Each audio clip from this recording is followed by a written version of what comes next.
ଆଉ କିଛି ଘଣ୍ଟାର ଅପେକ୍ଷା ବଦଳିଯିବ ପୁରା କ୍ୟାଲେଣ୍ଡର, ବଦଳିଯିବ ତାରିଖ। ଇତିହାସ ପାଲଟିଯିବ 2024।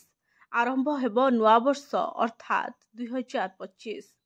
ତେବେ ଆସନ୍ତା ବର୍ଷ ଇତିହାସରେ ରେକର୍ଡ କରିବ। ରିପୋର୍ଟରେ ହୋଇଛି ଚାଞ୍ଚଲ୍ୟକର ତଥ୍ୟ, ଯେଉଁଥିରେ କୁହାଯାଇଛି ଯେ ନୂଆ ବର୍ଷରେ ବିଶ୍ୱର ଜନସଂଖ୍ୟା କ'ଣ ରହିବ।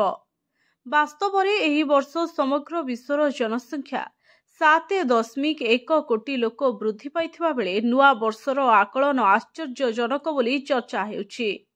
ଆମେରିକାର ଜନଗଣନା ବ୍ୟୁରୋର ରିପୋର୍ଟ ଅନୁଯାୟୀ 2025 ମସିହାରେ ଏହା ଅନୁମାନ କରାଯାଏ ଯେ ପ୍ରତି ସେକେଣ୍ଡରେ 4.2 ଜନ୍ମ ଏବଂ 2.0 ମୃତ୍ୟୁ ହେବ। ରିପୋର୍ଟ ଅନୁଯାୟୀ ପ୍ରଥମ ଦିନରେ ବିଶ୍ୱର ଜନସଂଖ୍ୟା ପାଖାପାଖି 8.09 ବିଲିୟନ ରହିବ। ଆମେରିକାର ଜନଗଣନା ବ୍ୟୁରୋର ରିପୋର୍ଟ ଅନୁଯାୟୀ 2023 ତୁଳନାରେ 2024 ମସିହାରେ ଜନସଂଖ୍ୟା ଅପେକ୍ଷାକୃତ କମ୍ ଥିଲା।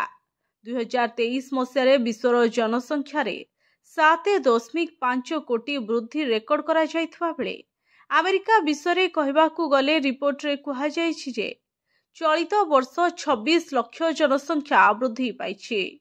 ଜାନୁଆରୀ 2025 ସମୟରେ ପ୍ରତ୍ୟେକ 9 ସେକେଣ୍ଡରେ ଜଣେ ବ୍ୟକ୍ତି ଜନ୍ମ ହେବାର ଆଶଙ୍କା କରାଯାଉଛି। ଆମେରିକାରେ ପ୍ରତି 9.4 ସେକେଣ୍ଡରେ ଜଣେ ବ୍ୟକ୍ତିଙ୍କ ମୃତ୍ୟୁ ରହିବ। ଏଥିସହିତ ଅନ୍ତର୍ଜାତୀୟ ପ୍ରବାସୀମାନଙ୍କ ହେତୁ ଆମେରିକାର ଜନସଂଖ୍ୟା ପ୍ରତି 23.2 ସେକେଣ୍ଡରେ ଜଣେ ବ୍ୟକ୍ତି ବୃଦ୍ଧି ପାଇବ। ଯଦି ଜନ୍ମ, ମୃତ୍ୟୁ ଏବଂ ପ୍ରବାସୀଙ୍କ ସଂଖ୍ୟା ମିଳିତ ହୁଏ, ତେବେ ପ୍ରତି 21.2 ସେକେଣ୍ଡରେ ଆମେରିକାର ଜନସଂଖ୍ୟାରେ ଜଣେ ବ୍ୟକ୍ତି ଯୋଡ଼ି ହେବେ। କହିବାକୁ ଗଲେ ଚୀନକୁ ପଛରେ ପକାଇ ଜନସଂଖ୍ୟା ଦୃଷ୍ଟିରୁ ବର୍ତ୍ତମାନ ଭାରତ 1 ନମ୍ବରରେ ରହିଛି। ଏହା ପଛରେ ବିଶେଷଜ୍ଞ ଦେଇଥିବା କାରଣ ହେଉଛି 2025 ମସିହାରେ ଭାରତର ଜନସଂଖ୍ୟା ବୃଦ୍ଧି ହାର 0.9% ରହିବ।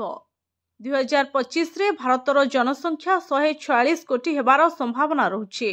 ମିଳିତ ଜାତିସଂଘର ସାମାଜିକ ଅର୍ଥନୈତିକ ଏଜେନ୍ସି UNDESA ଆକଳନ କରିଥିଲା ଯେ ଏପ୍ରିଲ 2023ରେ ଭାରତର ଜନସଂଖ୍ୟା ଚୀନ ବରାବରରେ ବା 142 କୋଟି କିମ୍ବା ତାଠାରୁ ଅଧିକ ରହିବାର ସମ୍ଭାବନା ରହୁଛି। Bureau report, HTV Odia.